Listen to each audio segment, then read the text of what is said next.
Hola amigos, ¿cómo estáis? Bienvenidos a mi canal, soy Antonio Muñoz. Hemos comenzado este año 2019 con diversos sobresaltos. Uno de ellos ha sido una nueva muerte, por desgracia, de una mujer que ha sido asesinada por su pareja o por la persona que mantenía con ella relaciones afectivas. Hecho triste, lamentable, trágico y que todos condenamos. Un hecho que, por desgracia, se viene repitiendo con demasiada frecuencia en los últimos tiempos. Concretamente, en el año 2018 fueron 47 las mujeres que resultaron muertas como consecuencia de lo que se ha dado en denominar la violencia de género. Una en lo que va de año y casi 1000 víctimas desde el año 2003, fecha en la que o desde la cual constan datos registrales en este sentido. Todo ello tras la promulgación de la Ley de Protección Integral contra la Violencia de Género de 28 de diciembre del año 2004. Bien, yo tengo que decir algunas cosas al respecto y quiero que queden muy claras. Todos estamos en contra de la violencia que se está ejerciendo contra las mujeres, pero también estamos en contra de la violencia que se está ejerciendo contra cualquier ser indefenso o que se sienta o se encuentre en una situación de inferioridad, sean niños, ancianos, personas minusválidas, etc. Todos estamos en contra de eso.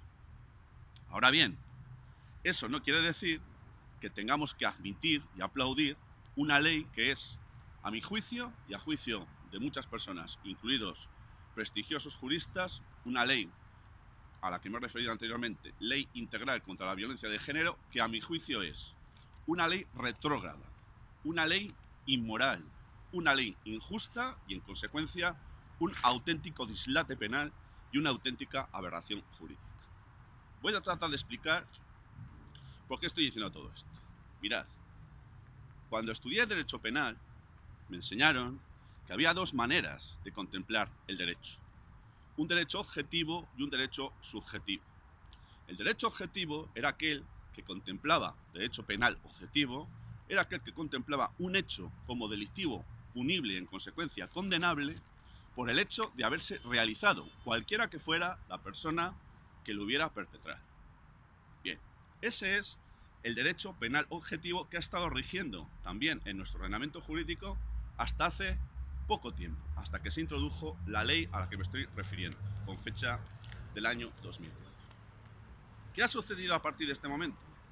Pues ha sucedido a partir de este momento que nuestro legislador, por motivos que no voy a entrar ahora a analizar porque son muy profundos, y no solo nuestro legislador, sino el legislador del resto del mundo occidental, fundamentalmente, pues ha ido incorporando lo que se llama el derecho penal subjetivo, también conocido como derecho penal de autor o incluso como derecho penal del enemigo, término acuñado en el año 1985 por el jurista Gunther Jacobs.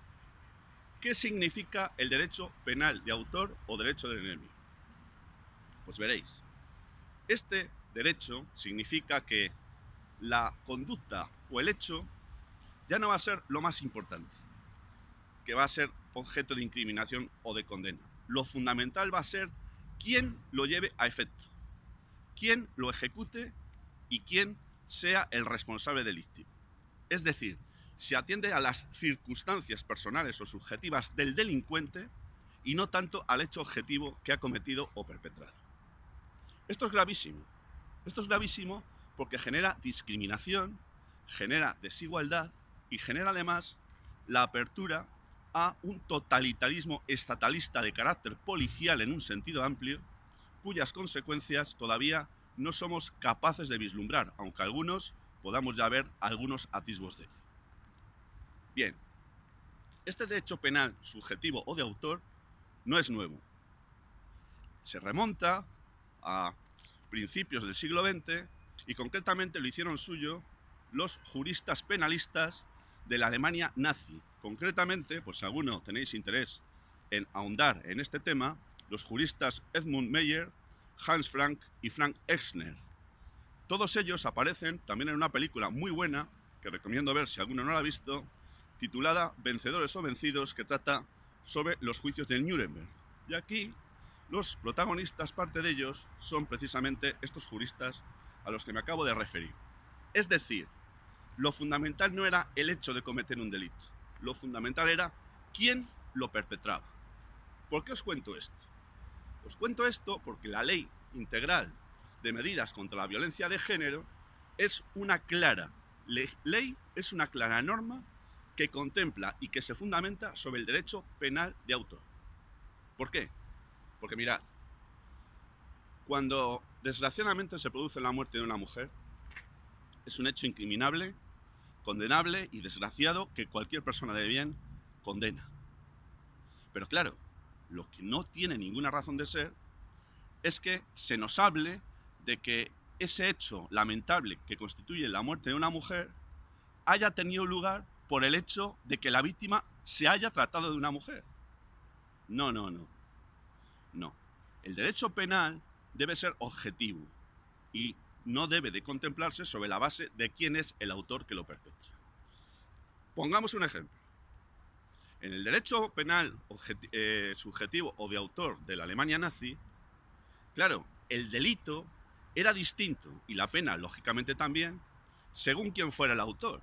Si el autor era un judío, un negro o un comunista por un mismo hecho, este iba a tener una condena muy diferente a si ese mismo hecho hubiera sido perpetrado por un alemán de ojos azules con ojos blancos, blanco y con ojos azules, de verdad, y aunque se hubiera tratado de la misma conducta o del mismo hecho.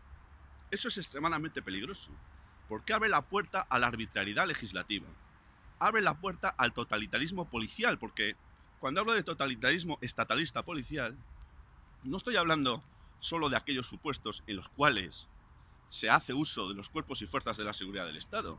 Estoy hablando del totalitarismo cultural, del totalitarismo lingüístico, del totalitarismo universitario, del totalitarismo social, y todo esto se está implementando, y de qué manera, a través de múltiples mecanismos de los que el Estado está haciendo uso de una manera absolutamente descarada. Veréis, ¿por qué he dicho que la Ley Integral de Medidas contra la Violencia de Género es una ley claramente anticonstitucional? Por mucho que el Tribunal Constitucional, que es un tribunal político, que no es un tribunal jurídico, haya dicho que es acorde a la Constitución. Vamos a ver, no hace falta ser muy inteligente, no hace falta haber estudiado Derecho, no hace falta haberse empuñado muchos libros de Derecho para llegar a la conclusión de que esta ley conculca el artículo 14 de la Constitución, que dice que nadie podrá ser discriminado por razón de su origen, de su raza, de su ideología o de su sexo. Bueno, pues esta ley conculca gravísimamente el artículo 14 de la Constitución. Pero es que además conculca también el artículo, veréis, el artículo 17 de la Constitución, que habla en parecidos términos, en el sentido de que nadie podrá ser discriminado por ninguna de estas cuestiones, mientras que el 14 al que me acabo de referir dice que todos somos iguales ante la ley, que es otra mentira descomunal. Pero es que no os preocupéis, porque tenemos más artículos que consagran derechos y libertades fundamentales, como el artículo 24.1 y 24.2 de la Constitución, que hablan del derecho a tener una defensa adecuada y de que no procede la discriminación, ¿de acuerdo? También se conculcan.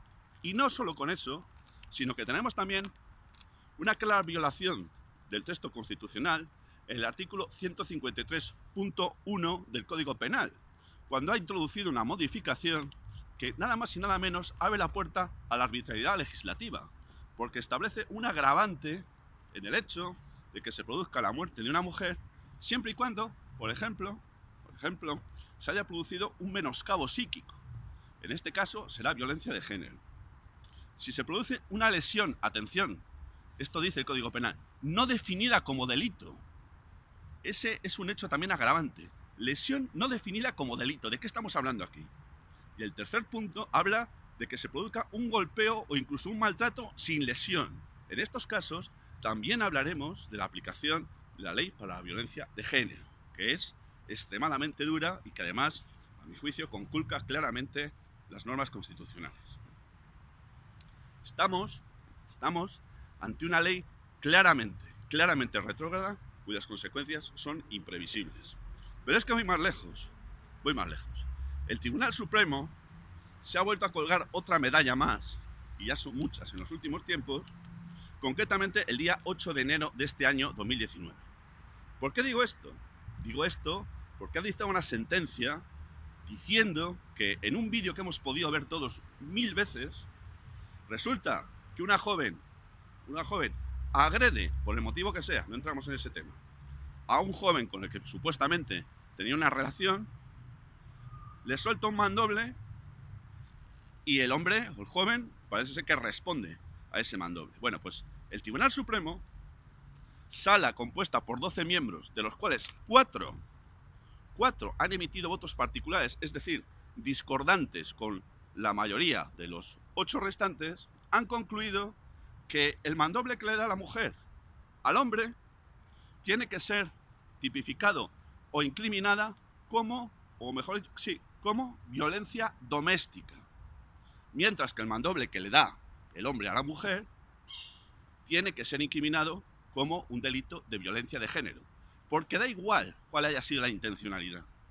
Da igual, porque se lo han cargado el Tribunal Supremo. Ya no dice que tenga que haber ninguna clase de intencionalidad machista. Claro, el Tribunal Supremo tendría que empezar por el principio. ¿Podría decirnos, señores magistrados, qué es lo que se entiende por violencia machista? No nos lo han dicho en ninguna sentencia. En ninguna. Pero ¿ustedes a quién están obedeciendo? ¿A su conciencia? ¿A su ética? ¿Están aplicando el derecho, bueno, no sé, en base a qué tipo de interpretaciones? ¿Qué es lo que están ustedes haciendo? ¿Por qué no nos explican las bases de todo esto? Bueno, mirad, he empezado por el principio. Estoy indignado. Muchos estamos indignados. Por el hecho de llevar encima de nosotros unos atributos llamados masculinos, eso no nos hace ser hombres. La gentuza que está haciendo lo que hace con las mujeres, matándolas, despreciándolas, golpeándolas y maltratándolas, son personajes que no merecen llamarse no solo hombres, sino ni siquiera seres humanos. Cualquier persona de bien está en contra de esto. Y yo creo que todos los que me escucháis lo sois. Ahora bien, de ahí a sostener y defender una ley como a la que me estoy refiriendo, creo que no hay lugar en ningún caso a su sostenimiento.